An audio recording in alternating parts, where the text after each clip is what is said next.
High top sports where the takes don't miss. The prof with the stats, the champ with the fist. Swore to bringing fire, cowboy tie riding bold. Bulls calling bets, watch the stories unfold. And it's truly eyebrows running the show. It's high top sports, baby. Let's get it. Let's go. Good evening, good afternoon, ladies and gentlemen. Welcome back to another episode of High Top Sports. Yesterday, we added ourselves another staff member to the team. I was out with the wife for a Christmas party, work party. It was a great time, if you guys wondered or if you cared. We had a blast. It was a little casino theme, little blackjack there, little roulette there. I actually didn't get to the roulette tables, played some craps, so it was a good time. Had ourselves a blast. But the Florida Gators just announced the hire of Brandon Harris, DB coach. Well, expected to hire. I got to be close with that, right? Like, it's not official, I guess. But expected to hire Brandon Harris. We'll get into that. A complete just pull of the rug from FSU. If you've guys, I mean, I know some people have already talked about this. It's been on all over Twitter. But if you go look, there's been all of the shares of how FSU, their insiders, their board members were basically talking as if how we've talked about some of our coaches already, right? When we were expected to hire, we talked about Buster, and we felt like we almost had the rug pulled from underneath us, right? Well, that happened to FSU. So not only has Coach Summy showed up and has knocked it out of the park, hire after hire, within 2 weeks he understands the assignment. I don't even look. My thing is, right? If Brandon Harris could be the worst DB coach in the country, but he probably looked over and was like, "Oh, they want him? Nah, let's bring him on. We'll figure out a spot." He's not. But if he was, I feel like John would hire him just to prove a point. You know what I mean? Just to let him know that we're serious. Just to let him know that, hey, it's just personal. We hate you, okay? And if I want something, your little brother, I'm gonna come take it. I love it. We're going to talk about Brandon Harris and what he brings to the table. And look, I told you, with every hire, I want to talk about the good, but also really look at, like, hey, where should we have concerns, right? Obviously, with Troutwine, we didn't have too many. I really didn't break into that yesterday because of my excitement for Mr. Troutwine. We've just expressed it with Brad White on the DC. On the offensive side, my only really major concern is him not being here long, right? I think he's proven to have success everywhere he goes, and his adaptability with a lot of players bodes to be very successful. And I think with the addition of Troutwine, if there was a weakness, right, they complement each other very well in what they're trying to build and what they're used to building from an offensive line perspective and a schematic perspective from Buster's side of you. So all in all, fantastic stuff thus far on what they're putting together. On the defensive side, I've also stated this, that I'm probably going to have more trust and more openness to what John wants to do because that is his background, right? So if whoever he goes out there and it isn't a big splashy name, I'm probably going to be more willing, especially what he's done thus far, in the understanding of, like, hey, we trust it. We let it ride. But let's talk about Brandon Harris, okay? Oh, and then we're going to get into offensive linemen because Troutwine was announced yesterday, and since then, I swear to goodness, there's been like 15 5-stars offered and showing excitement. Now, we've offered 4 stars before. We've had a 5-star, maybe 1 or 2 come and visit, right? But we always knew we weren't getting them. And so we still have to land some for me to be excited. But I've never seen the amount of potential. Like, this man literally was just waiting for the go-ahead and has picked up the phone immediately and is putting into work. Him being Troutwine. It's incredible. The pigs are flying, baby. The pigs are flying. Absolutely. I want to share this chart before I get into my own individual data here. This chart isn't my chart. It's from Bush Light Tice Forever at Brosa Demar. Appreciate you. He didn't give it to me. I just took it off his Twitter. But showing what this was his UCF pass defense under Brandon Harris, which I think were ranked 25th nationally, I believe. I'll get into that in just a minute. But EPA here, as you guys can see, the total EPA, which stands for expected points added. So expected points added, obviously, they're keeping that in the negative, right? Total EPA is negative 59, which is incredible. That's very good, right? You're keeping the opposing defense from scoring points. That's what that's telling you there. So EPA per play ranks 9th in the country, is I believe how that is, and EPA per game, negative 5.5. So turnovers, right? keeping guys at bay, success rate 39.8%.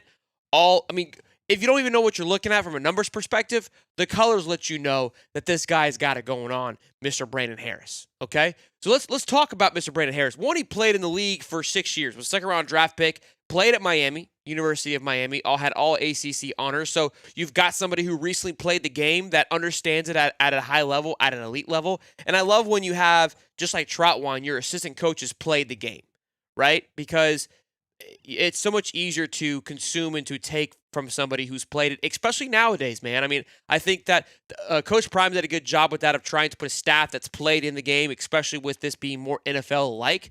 That is going to be a big selling point, in my opinion. Again, a lot of coaches play, but that's just one caveat that he has in his arsenal. Played 6 years in the NFL and the CFL, excuse me. At UCF last year, and UCF has obviously had a change of hands last year, from Hugh Freeze to Scott Frost. He had a little reunion party there. 25th nationally in passing yards allowed. Limited teams to just 13 passing touchdowns. And look, that's in the Big 12, right? That's in a group that loves to sling the ball, right? That's up against teams like Baylor that slung the ball. I don't know if they played Texas Tech, but we know Texas Tech offense does a lot. Who else? Houston was very, I would say, up-tempo this year with Connor Wingman as their quarterback. So keep that in mind of, like, look, it may not be, an SEC or Big Ten, but the Big 12 is known for slinging it around. And UCF, mind you, they had a reset last year. So he comes in, new regime, new play. There's a lot of turnover with Scott Frost coming in, and is able to do that in the Big 12. I find that very impressive, okay? He was also the co-defensive coordinator, I believe, at FAU, if I'm not mistaken. So how I looked at this hire, now he's not ready to be a DC, I don't believe, but at least he's had that experience at a lower level, right?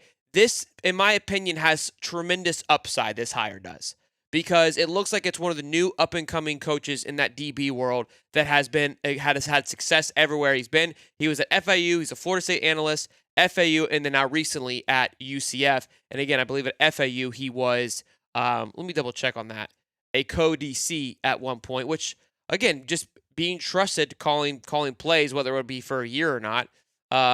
He was the interim DC at Florida Atlantic, and he was the co-DC for a year. So co-DC / interim DC for almost 2 years was responsible for calling plays at Florida Atlantic. So again, he has climbed up the ranks. He became he was a grad assistant in 2019.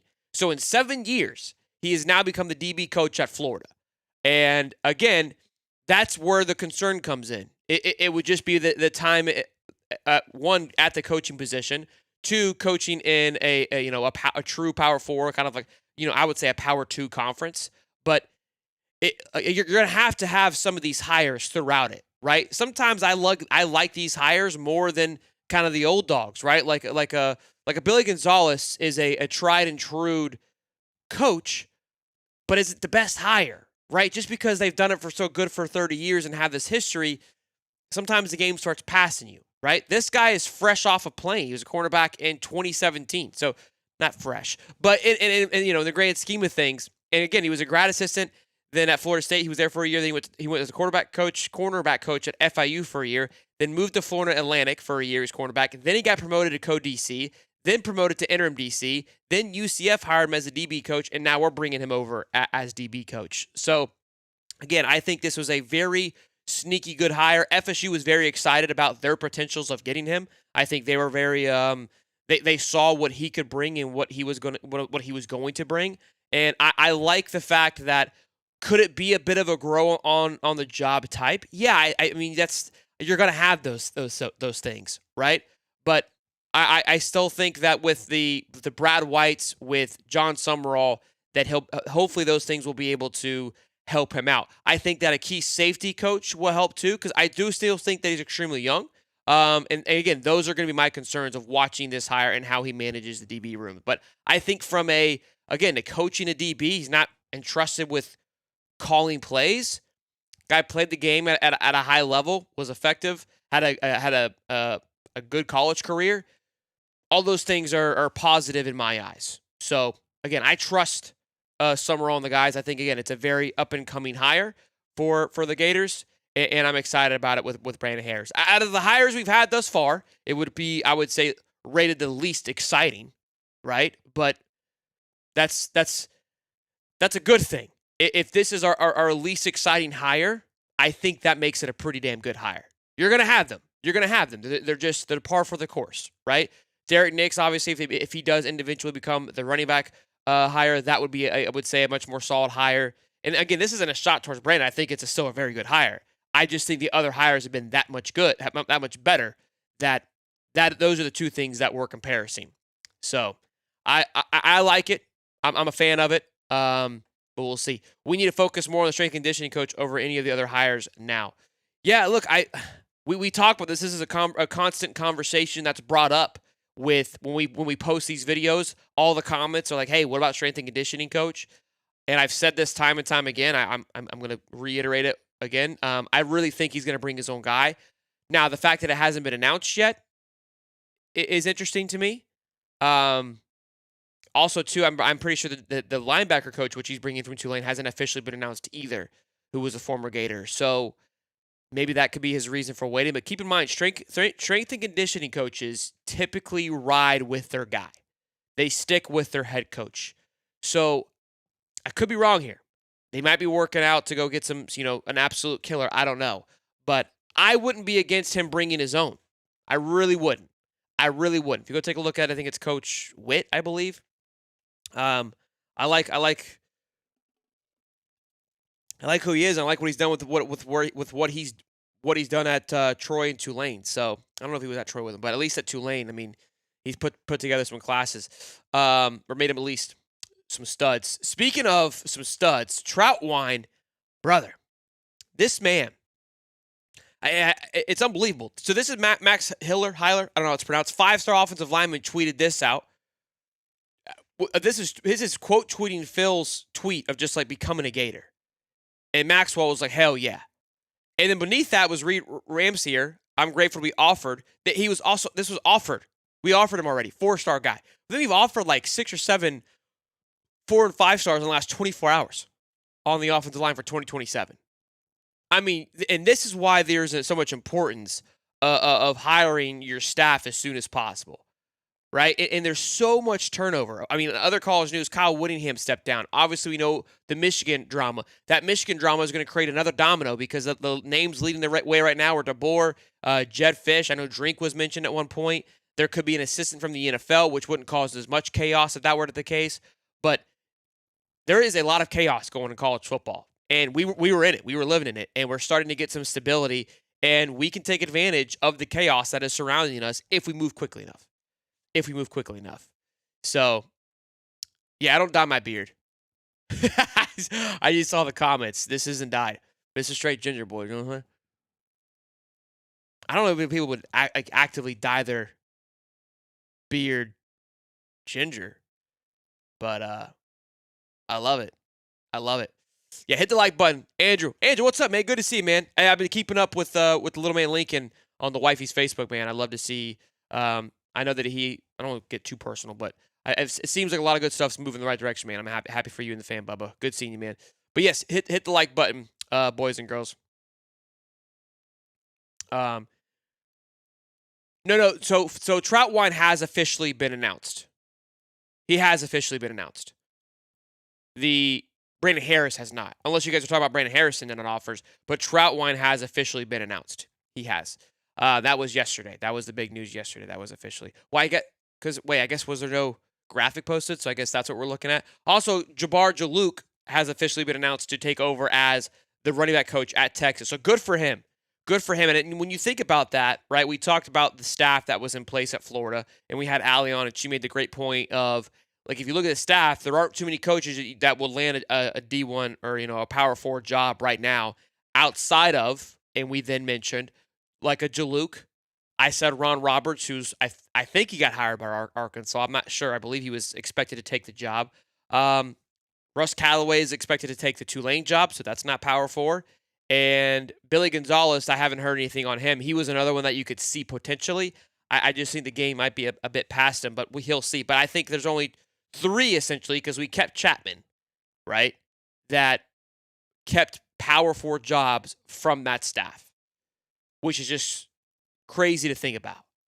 Crazy to think about. And I haven't heard anyone else kind of being, think about how quickly, like, as soon as Jaluk's job was up, when he was not retained, immediately went to Texas, right? I mean, within 48 hours, he was gone.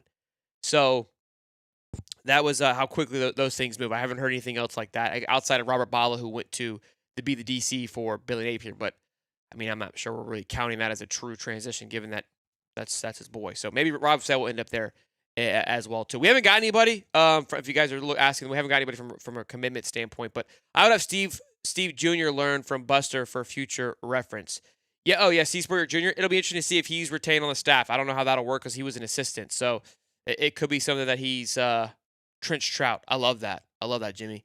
Yeah, I'm excited to see how quickly Troutwine is just hit the ground running from. And again, this is, in my opinion, where the next thing has to be. So we've done a great job on spending from a coaching perspective thus far and hiring those things. But I talked to a buddy about this the other day. And look, Florida, and the reason why we are where we are, we've tried to be the smartest guys in the room, Billy for sure, where it was like we can find a bunch of diamonds in the rough. And we talked about this a handful of times when we would have Keith Niebuhr on from On 3, and he was like, look, like, I'm not saying that these guys can't be diamonds in the rough, because we had a ton of 3-star guys, offensive linemen. He's like, but, and then we obviously would talk about and be critical of the recruiting rankings. He's like, the recruiting rankings have been doing this for decades. And do we miss? Yes, but they are what they are because they're accurate a lot of the times. And he was basically being critical of Napier constantly kind of trying to find the diamonds in the rough, going out and getting a guy from Germany, which, again, I was excited about all these guys. Like, I trusted it, and me personally, I mean, I know the comments were like, you're the dumbass that followed it. I know, buddy. I admit that I was. I mean, congrats, you got me. I trusted in that they were able to find all these diamonds, and obviously that's not how you can build a true Power 4 football team. So to see how Troutwine and these guys have already hit the ground running, which is the complete opposite of what we've seen for the last 4 years, it's very refreshing. It is very refreshing. And I try to kind of just move past of what we have, but it's like, what? Like, did we just not care? Or again, was it just this mindset that, hey, we're the University of Florida, we'll be fine. We can navigate that the way that we want. And I used an analogy like a few months ago where it's like you go to the dinner table. We're all sitting around. It's us, Texas, Georgia, and the check comes. And we can all afford it, right? Florida can afford the check. Georgia can afford the check. Texas can afford the check twice. And Florida won't even grab the check. Florida assumes and believes that we're the University of Florida, they can pay for it. It's that type of arrogance that's got us to the place that we're at.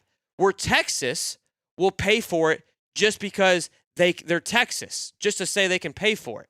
Whether they can afford it or not, they're like, that's what we do, baby. We handle shit.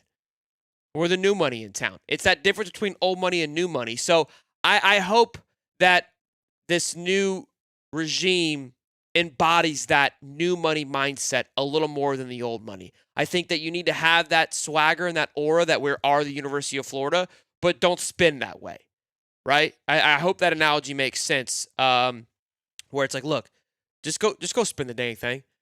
The portal is going to be the next true testament to me. You're going to have to go get pieces. You have to. And you see what Texas Tech is doing. They're going to be a powerhouse, in my opinion, for the next couple of years in this Big 12, unless some things change. They're going to do what they're going to do. They're already signing a monster class for 27. They signed the number one class, portal class, in last year, and it literally brought them to the playoffs. And they had, like LSU, one issue. It was the defensive side of the ball, right? That was their problem. And they addressed it. Both teams did, actually. And LSU, I feel like, actually was better on defense. But Texas Tech was a world of difference on the defensive side of the ball this year. They were ranked, I mean, from being a team that didn't play defense last year to being a top 10 defense this year, you can go pick things up in the portal. And every year I feel like, oh, the portal talent's not going to be there. It's there. It's in the top echelon. You have to be willing to spend for it, more than you probably are expecting. And I hope that Caldwell and the guys notice that of like, look, you may go in with a mindset of what you think you should spend and want to spend. I wouldn't have an expectation of what you think and you should spend. There's a time and a place to put your foot down. That's what they've got to figure out. What groups can they put their foot down on? O-linemen, give them what they want. Give them what they want. Yes, I grew up pointing out Brandon Harris. His dad is well known in South Florida. Should help us a ton of recruiting in that area. Yes, thank you. From that area, played in that area. That South Florida area obviously produces a ton of talent. So what I'm noticing here, right, because Buster and Brad weren't known as, they're good recruiters, but then that isn't necessarily a spotlight of those two. These two hires, Trotwine as a great recruiter. Nix, if he was to come on, he's a good recruiter. And this Brandon Harris has been known in his short time to be a good recruiter, just with knowing of the area. So they're putting together a good assistance to complement the upper echelon. Again, just watching this thing, and I people have to understand this too, because the critics in the comments I appreciate, the support in the comments I appreciate. And I was very critical of myself during this Napier era, not as much as I should have been, but I learned a lot from running the show and how things are ran during that Napier era. And again, I'm going to look at all these things with a much more critical mindset moving forward, like I said. So that's what I'm trying to do, is to be as even keel as possible. Obviously, yesterday we had a ton of fun with Troutwine, which, look, if you're going to get a hire like that, you got to have a moment to get a little fired up. Smash the like button. Absolutely, man. I appreciate you there. That old money, it'd be hitting a little bit different. Need both D-line and O-line in the portal. We'll probably have a show soon where we kind of put together a little bit of a chart of, I don't know, I you know how I like my charts. I'm a very visual guy, and I think that you guys have enjoyed the visuals that we've used up until this point. So if I can figure out a fun way to show it, right, and we can talk about it, we'll look at what we currently have, the scholarship roster, and circle who we think is staying. We'll highlight kind of green, yellow, I think will be a good start. And then the portal is far from being done. So we'll see how that works off. But ordered the limited edition Air Summerall shirt last night. Let's go. Hell yeah, Jeffrey. Hey, look, if you guys want it by Christmas, if the wives out there want to get their husbands some sweet gear, I recommend getting it in the next 2 days for it to be there in time. That's all that I'm going to say. I can't guarantee that it will be, but if that's what you're looking to go do, go get some merch at the HighTopSport.com/shop. Then I would rock and roll now. Yeah, our little man Sheldon's growing up. I am. Dempsey.